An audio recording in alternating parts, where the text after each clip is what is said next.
Wajib kita ajar serta kita suruh.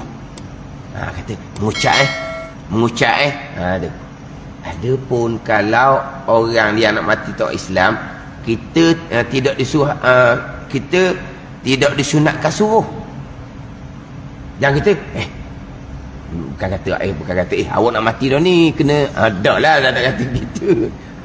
Takkanlah dia kata dengan awak nak mati dah ni, kena kata la ilaha illallah. Jangan gitu. Dia tak boleh suruh. Dia hanya bisikkan di telinga. Bukan suruh. Bukan suruh. Lihat ni. Jangan ngucap. Makruh gitu. Jangan suruh. Ada pun orang kafir nak masuk Islam tadi tu, dia nak mati, hak tu kita talqin ajar serta kita suruh. Tu kita suruh. Dia nak mati kita tu. Nanti yang mengucap ni kena mengucap. Ikut saya kata ni. Asyhadu an la ilaha illallah. Dia tak ikut. Ikut saya kata ni. Asyhadu an la ilaha illallah. Dia pun ikut. Dia pun wa asyhadu anna Muhammadar Rasulullah. Tu kita suruh.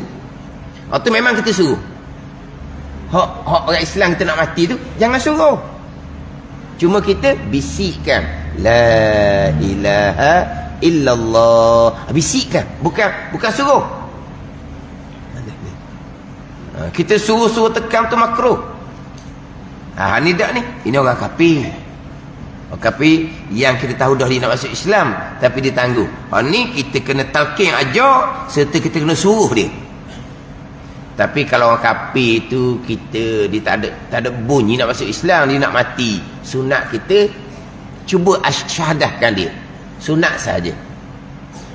Ni kafir ni kita kenal dengan dia.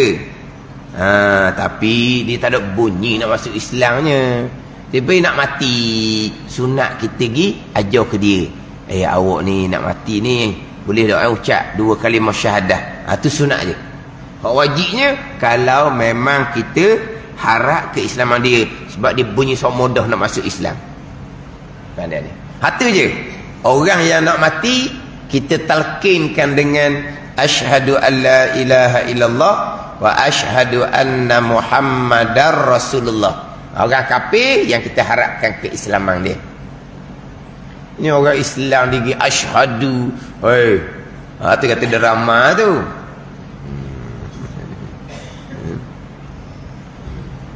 Dia orang kafir kalau nak masuk Islam, orang kafir ni kalau dia dijumpa dengan kita, nak masuk Islam supaya kita ajar dia mengucap, kita wajib ajar segera. Jangan nak tangguh-tangguh. Duduk dulu, minum air dulu, berehat dulu. Dah. Dia siapa-siapa, makcik, saya nak masuk Islam, makcik syahadahkan saya. Okey, duduk, ajar lalu.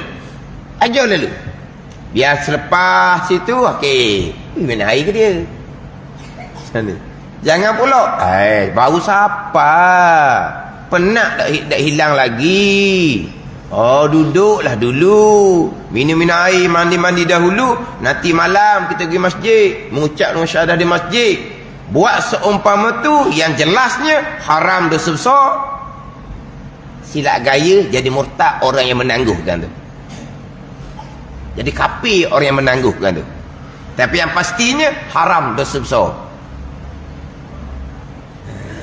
Dan ditakuti jadi murtad orang yang menangguh. Murtad kenapa? Dia redha dengan kafir ditambah lagi masa tu. Kenapa? Tak ajar mengucap segera. 45 minit je tambah kafir laginya. Dia kafir dia ada budak dah kan. Allah, kalau setakat tambah kafir 45 minit, tak berat manalah. Dia redha dengan kafir 45 minit tu, jatuh kafir dia. Kalau dia redha, tak ada redha, cuma dia jadi tak biasa.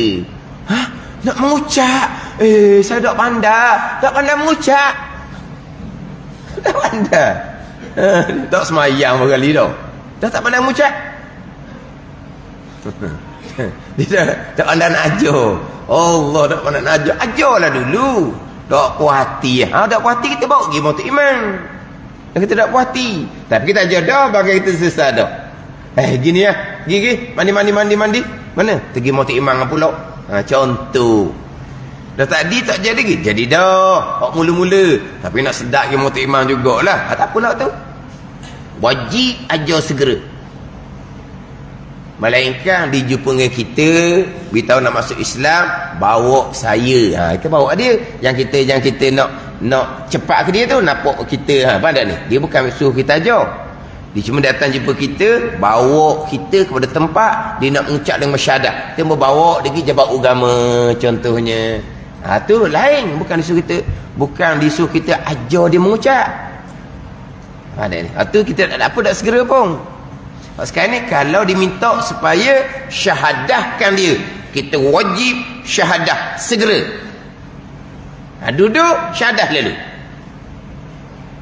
Hak duduk syahadah di masjid tu, ya, orang yang bukan Islam nak masuk Islam kan, di syahadah di masjid tu syahadah dah. Dia syahadah dah. Di masjid ni nak semua orang tahu belaka. Dia sudah menjadi saudara baru. Adakah di syahadah masjid? Tak. Atau kadang-kadang kita dengar syahadah di Comel. Tak Comel apa? Di syahadah di rumah lagi. Cuma nak jadi rasmi dia panggil. Nak rasmi ke jabat agama lah. Sebab jabat makan buat keluar kah. Atau rasmi tu. Cuma pergi masjid ni, yelah orang ramai ada. Gitu je lah.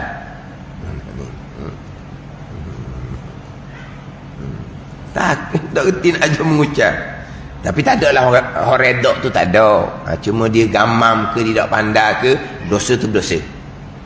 Adakah dia redok, kapi dia bertambah 10 minit ke sejam ke? Ada, dia tak redok. Tapi kalau kamu tak redok, kenapa kamu tidak segera Islamkan dia keluar daripada kesyirikan? Tak pandai mengucap.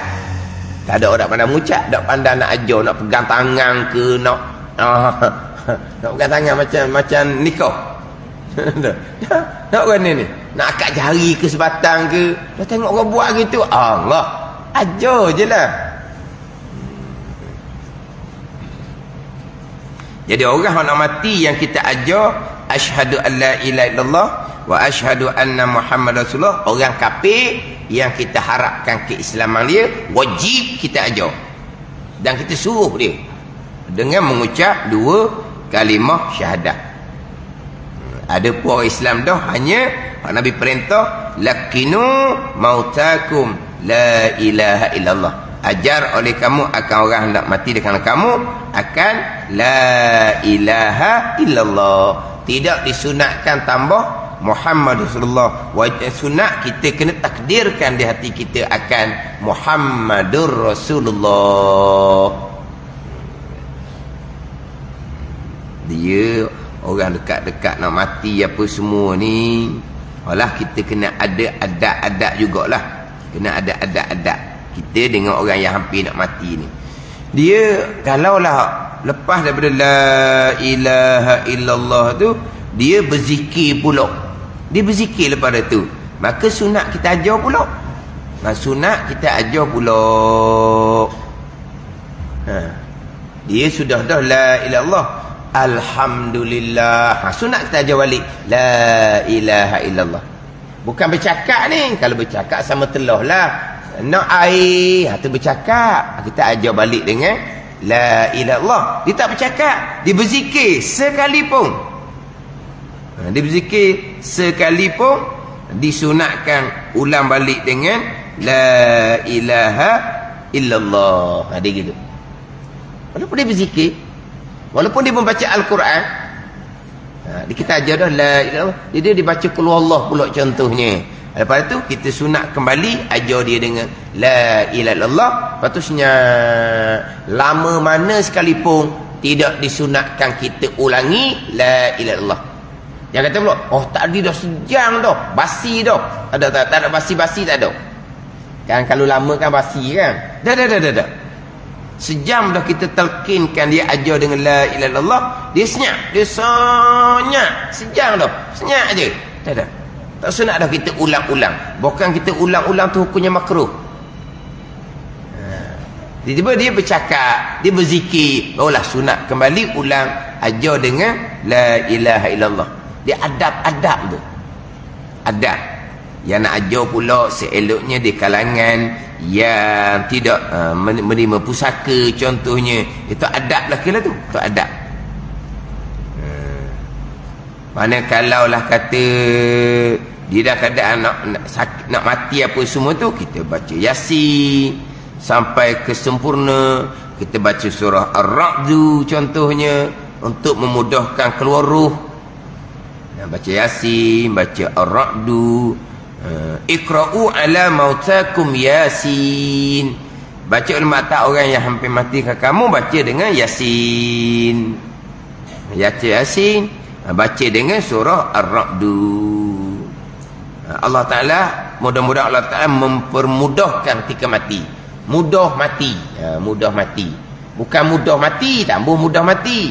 Mudah ketika nak mati. Nak mudah mati. Demam sikit mati dah.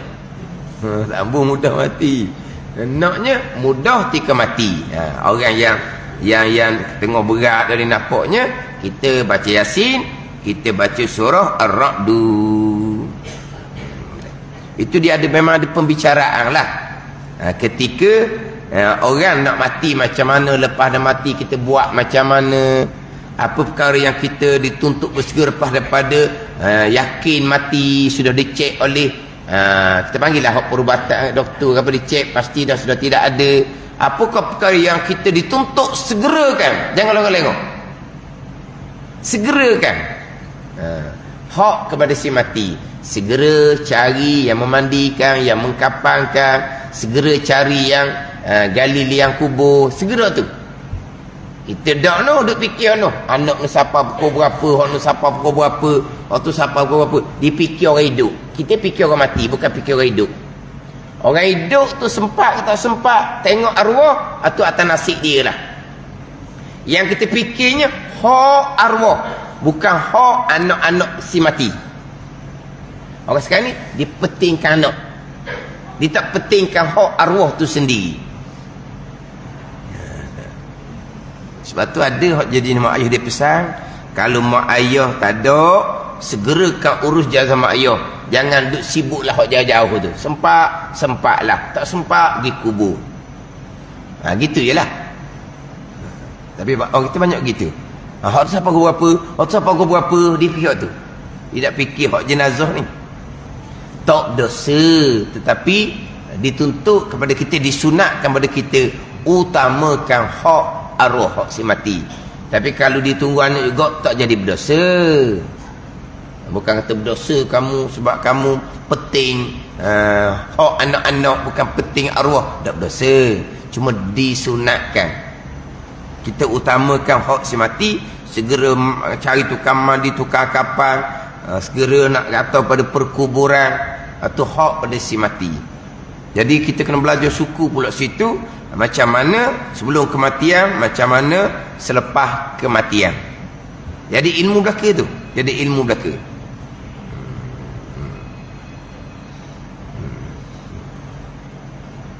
Ni lepas kematian kadang-kadang orang tengah sibuk nak mandi, dia sibuk. Maksud tak ada dah, untuk orang lain tak ada dah. Tapi kalau dah siapa lagi tukang mandi, tak apalah, ramai-ramai duk baca Quran situ, tak apalah. Tapi kadang-kadang tak mandi pun lagi. Tunggu orang nak mandi ni, orang mandi sibuk pun, contohnya mari ramai-ramai duk bersembang je. Dia bersembang je. Lepas tu nak kata mana lah bersembang, moga anak arwah pun bersembang juga. Anak arwah pun bersembang juga. Lepas tu orang lain, anak arwah pun bersembang. Cuba kalau kata anak arwah, cucu arwah pegang Quran belaka, hak tetamu mari nak bersembang. Saya apa tengok tak, anak arwah baca Quran, cucu arwah baca Quran, orang mari ni akan baca Quran juga lah. Ni orang mari, anak arwah yang ajak bersembang. Kata mana anak arwah yang ajak bersembang. Sembah hari je lah, tanya khabar lah. Dah lama tak jumpa kawan Kenapa? Kita kurang sikit, kurang. Kena ada ilmu tu. Perkataan kematian kena ada ilmu molek. Kena ada adab belaka tu. Kita ke ziarah sakit, semua ada adab belaka. Dia kena ada ilmu belaka. Selepas kematian nak kubur, semuanya kena ada ilmu belaka. Hak tak ada ilmu tu lah. Ramai perempuan dikubur ketika mengiringi. Waktu minta maaf lah. Waktu saya tekan dalam radio tu, maklum balas tu okey jugalah. Maklum balas okey juga. Ustaz, saya baru tahu Ustaz perempuan dimakruhkan mengiringi. Berapa lama kini kamu tengok ke zaman-zaman dulu ada tak perempuan mengiringi? Tak ada, dia kata. Kemudian baru ada, saya ingat ke sunat. Sunat apa? Makruh. Hak lebih serius laginya, isi arwah pun sampai kubur juga, atau haram. Tu tengok dalam TV tu, orang mati hak besar-besar tu di label lain. Tu bukan nakik. Bukan nakik, takut tau apa. Tu label lain kat tu. Jangan tu. Dah tengok besar-besar kan. Isteri semati kan ada kan. Siap siang air laginya. Tak tengok tu. Jangan tengok tu. Tu. Tu mana apa? Tak apalah tunya. Tak kasaman. Gitulah. Isi arwah pak kubur di Terengganu kita sekarang ni. Penyakit apa pun tak tahulah. Jadi penyakit pelik tu. Lepas tu dia ramai mari belakang tu. Anak arwah, cucu arwah perempuan, adik-beradik, penuh. Mari kubur. Makruh Nabi larang. Jangan buat Nabi larang. Itu jenazah mak ayah kita sendiri. Itu hormatilah. Jangan buat bukan Nabi larang. Oh ni kubur tak wui. Pergi sabasung lah beli barang. Oh tak wui lah. Sibuk. Tak sungguh kalau keluarga arwah, keluarga perempuan arwah tak pergi kubur pada masa mengiringi, orang lain tak akan pergi. Orang lain pergi sebab apa? Dia tengok tu, kawan dia anak arwah ada. Dia pun pergi teman kawan dia. Kalau keluarga arwah tak pergi, orang lain tak akan pergi. Mana kita pesan pada anak-anak cucu kita, mak ayah mati, yang perempuan jangan pergi. Lepas balik belakang dah, senyap dah. Kalau masa nak pergi, tak apalah, kita pakai pandangan disunatkan ziarah. Hak boleh je ni. Jangan hak anak, hak sekejap-sekejap pesang tu, tu jangan bawa. Tak, bukan, dia tidak boleh mengawal hati dia. Nanti kan dia meratap, dia peluk waktu nesang kan, tu jangan bawa. Tu kena tinggal rumah. Sebab kita nampak dah dia ni tidak boleh, ni tak boleh nak jaga hati. Sebab dia terlampau sedih ni. Tu tak boleh bawa. Mana kan nampak tenang pergi. Tapi pada masa turun belakang kubur tu, hak perempuan-perempuan pakat baca Quran atas rumah. Baca Quran, berzikir, berselawat, berdoa. Itu orang perempuan atas rumah. Keluarga perempuan duk tu je. Balik dah. Tak ada belakang dah orang. Ada berasa nak pergi. Bolehlah. Dia panggil ziarah, bukan panggil mengiringi. Satunya ittiba'ul janaiz, mengiringi. Itu perempuan dilarang. Satunya ziaratul kubur. Ziarah tu disunatkan pada satu pandangan bagi orang perempuan, walaupun itu ada khilaf ulama. Ziarah tak apa, tapi bukan isi arwah. Kalau budak kereta pun tak boleh, duduk rumah je. Gitu je. Ni ada siapa wasiat no, kalau dia mati isteri kena pergi ke atas pak kubur. Apa dak suruh tanam sekali lalu dengan dia senang. Kan ada dulu kan hak jenis ada kan dulu hak bangsa, kalau suami mati, isteri akan dikebumikan hidup-hidup bersama dengan suami. Dia wasiat kalau dia mati suruh isteri dia atas pak kubur. Wasiatlah kalau dia mati, biar isteri dia turun dalam kubur, waktu mayat dia. Dia wasiat benda hak Nabi larang. Itu pelik belaka. Bukan tempat dia. Jadi dia tak boleh nak jaga mana? Dia panggil ikhtilaf. Ada ni. Ke kalau pergi kubur dia buat tabir. Tabir sebab orang perempuan ada sebelah sini semua buat tabir. Gitu ke? Dia akan jadi ikhtilaf. Apa dah bercampur aduk. Itu hukumnya haram dah, tak makruh dah. Keluarga apa? Situ ada ipar, ada sabik, semua bukan mahram belaka. Semua ajnabi belaka. Hak keluarga ni sama telah orang lain pula. Jadi laki perempuan akan jadi. Masa talking, duduk congok tu, laki ada, puan ada, laki ada, puan ada. Kata comel. Tak syekh talqin tu pun beri mek tak baca talqin suruh mek tak baca talqin. Dok sungguh Nabi larang jangan buat. Dia bila jadi tereng, orang buat belaka payah nak ubah balik. Orang dulu tak buat kerja gitu. Turun jenazah, sama-sama dak tahu rumah, baca Quran, doa kepada arwah. Gitulah. Pada ni. Ada yang turun belaka, dia pergi cari tempat-tempat, dia pergi infak duit. Segera. Ni anak-anak keluarga arwah ni, segera cari tempat, dia beri duit lalu dah. Untuk arwah, dia kata. Niat dia untuk arwah. Tapi kalau anak cucu yang infak gitu, tak niat pada arwah pun akan dapat pahala pada arwah. Tapi tak apalah, niat pada arwah. Segera waktu, bukan dia sibuk yang bukan urusan orang perempuan. Ingat baik, orang perempuan, jenazah perempuan, ingat baik, jenazah perempuan, tugas orang perempuan dua saja, mandi kapang. Ni jenazah perempuan ni, tugas perempuan dua saja, mandi kapang, habis. Sembahyang tugas lelaki dah. Mana ni? Sembahyang tugas lelaki dah. Ini jenazah perempuan. Kerjaan dia mandi, kapang, habis. Tak ada dah kerjaan awak. Sembahyang ni naik tahun lelaki dah. Hantar ke perkuburan, sempurnakan pengkebumian, memang mutlak tugas lelaki. Sembahyang tugas lelaki dah. Ni mayat perempuan ni. Mana bukan tugas perempuan dah, semayang pun bukan tugas perempuan. Sama telah pergi kubur tu, sama telah lah tu, bukan tu. Dah dia akan jadi capur. Tak kena buat gitu. Lepas tu saya biasa contoh macam tengok Tutup Guru meninggal, baba-baba meninggal, Allah tengok yang mengiringi tu ribuan orang yang mengiringi, ribuan. Macam baba-baba Fotoni meninggal, ribuan yang mengiringi, seorang tak ada orang perempuan. Ada ni, seorang ada. Ribuan tu seorang tak ada orang perempuan. Ada ni. Tak payahlah. Nak pergi kemudian tu tak apalah, boleh pakai pandangan lah. Kalau kata perempuan sunat ziaratul kubur tu, ziarah kubur, tapi bukan ittiba'ul janaiz, bukan mengiringi.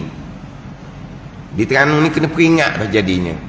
Dia bukan Terengganu dah ni, dia tengok dalam drama-drama tu kan drama tanah kubur tu kan, 5 orang lelaki 5 orang perempuan yang mengiringi hok tanah kubur, hok orang kampung dia jahat belaka tu kan, mati je ada tanda jahat, mati je ada tanda jahat orang kampung dia, jahat belaka orang kampung dia. Tengok berapa orang pergi kubur, 5 lelaki 5 perempuan, gitu dia ambil waktu orang kali.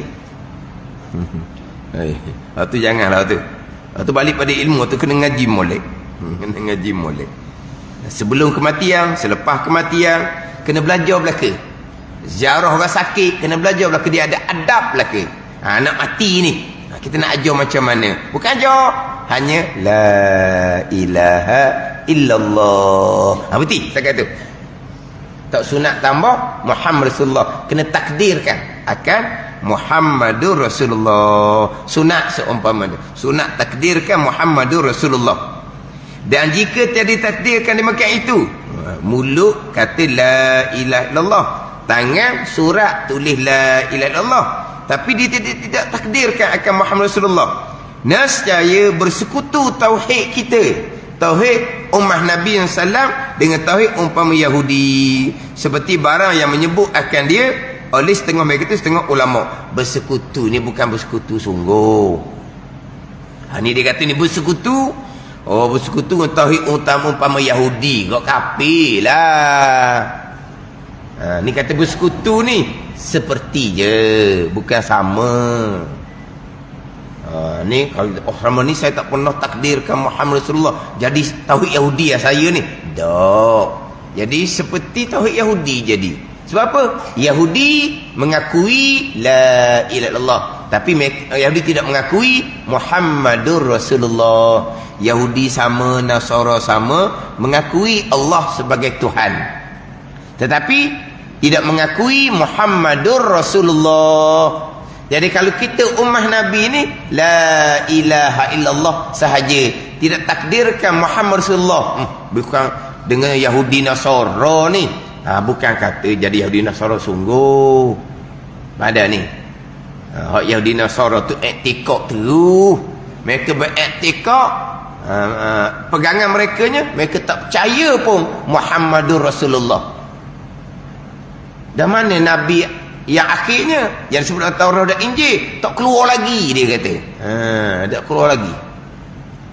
Sebab kita maklum cerita Yahudi di Madinah tu kan, orang Madinah tu yang jadi pergi beriman Nabi SAW di Mekah tu, Orang Yahudi lah duk cerita akan keluar Nabi akhir zaman, akan keluar Nabi akhir zaman. Lepas tu orang Aus dan Khazraj di Madinah tu dia tahu kisah tu. Yahudi lah yang cerita. Tapi dia tak terima Nabi Muhammad sebagai Rasulullah. Lepas tu Nabi hak disebut dalam Taurat dan Injil Nabi akhir zaman tak keluar lagi. Jadi kalau kira bagi Yahudi Nasara kiamat lambat lagi. Kau nampak lagi lah kiamat. Nabi akhir pun tak diutuskan lagi. Dan Nabi akhir belum diutuskan lagi, lambat lagi lah kiamat. Ada ni. Maka mereka tolak Muhammad Rasulullah. Jadi kalau kita hanya la ilaha illallah sahaja, tidak ditakdirkan akan Muhammad Rasulullah, dia kata tauhid kita tu tauhid seperti tauhid Yahudi. Bukan tauhid Yahudi sungguh. Yang kata kafir bukan gitu. Walaupun mulut hati tidak takdirkan Muhammad Rasulullah, etika kita tetap dah. Yahudi Nasrani diengkar Muhammadur Rasulullah. Dan wajib atas tiap-tiap mukallaf diterimakan sekalian barang yang didatangkan dengan barang oleh Rasulullah sallallahu alaihi wasallam daripada segala pekerjaan agamanya. Wallahu a'lam.